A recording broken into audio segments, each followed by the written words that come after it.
Waqt li s-settur tas-saħħa jinsab arkub teħ bl-isptar Mater Dei mhux qed ilaħħaq bl-influss qawwi ta' pazjenti, b'diversi persuni jitqiedu fi swali u kuruturi taħt l-art mingħajr twieqi u privatezza filwaqt li diversi ċittadini jaraw l-appuntamenti tagħhom posposti u l-pressjoni dejjem tiżdied fuq il-ħaddiema f'dan il-qasam, il-Gvern ta' Abela derlu li surrealment għandu jikkampanja l-elezzjonijiet ta' 8 ta' Ġunju bit-tema is-saħħa lil Maltin. Bost esperti f'dan is-settur qed jisqu li mhux biss il-Gvern tal-Labor mhux qed jindirizza dan is-settur kif jixraq, iżda jinjora l kollox is-saħħa mentali tal-poplu Malti Wawċi, tant li ġie jaqgħu jqum mill-wedi u proposti li jagħmel fl-aħħar sentejn bl-ansjetà tal-familji dejjem tiżdied kemm minħabba l-għoli tal-ħajja kif ukoll minħabba l-isfidi fl-infrastruttura ta' traffiku u s-settur tas-saħħa. Matul il-ħadd filgħodu feluq tal-Konferenza Ġenerali tal-Partit Laburista, il-mexxej tal-Labor Robert Abela ammetta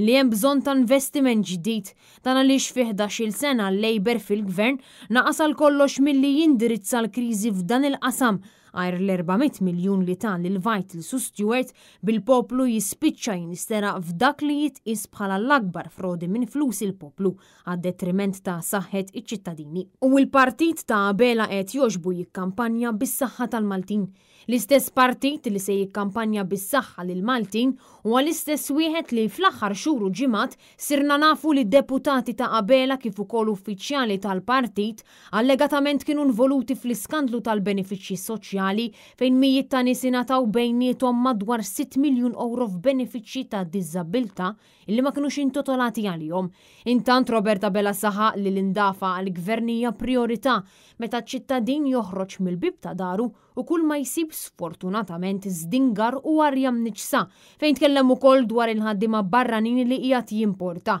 iżda naqas milli jitkellem fuq pjan holistiku biex jindirizza żieda fil-popolazzjoni illi ġab il-mudell ekonomiku tiegħu ibbażat fuq il-kwantità. U għaddefenda wkoll l-iskema tal-prezzijiet stabbiltà, skema li qed tiġi kritikata ferm minn diversi għaqdiet, deskritta bħala waħda mhux biżejjed biex tindirizza l-isfida tal-għoli tal-ħajja. Fosthom il-Kamra tal-SMEs bil-kap eżekuttiv Abigail Ġus Mammo tistqar li huwa mhux korrett li l-iskema kellha effett fuq il-prezzijiet dan għaliex l-iskema tal-Gvern hija waħda bbażata fuq numru limitat ta' prodotti. U għal pajjat u attakki partiġani wieħed wara l-ieħor u klim firaħ u bitzilla naqas milli jindirizza l-kwistjoni ta' 99 vot f'binja tal-Gvern mhux abitabbli fis-Siġġiewi. Injora l-allegazzjonijiet li membri mill-kabinetti jew stess involuti fl-iskandlu tal-benefiċċji soċjali u reġa' evita milli jitkellem fuq kull skandlu li feġġ ġimgħa wara oħra fil-kuruturi ta' Kastilja. Iżda ironikament Abela temm jgħid li huwa lest jaħdem mingħajr biża' jew favuri li kollox skont l-esperti u d-diversi editorjali il-kollet jinnotaw li dan il-Gvern huwa prattikament ibbażat fuqhom.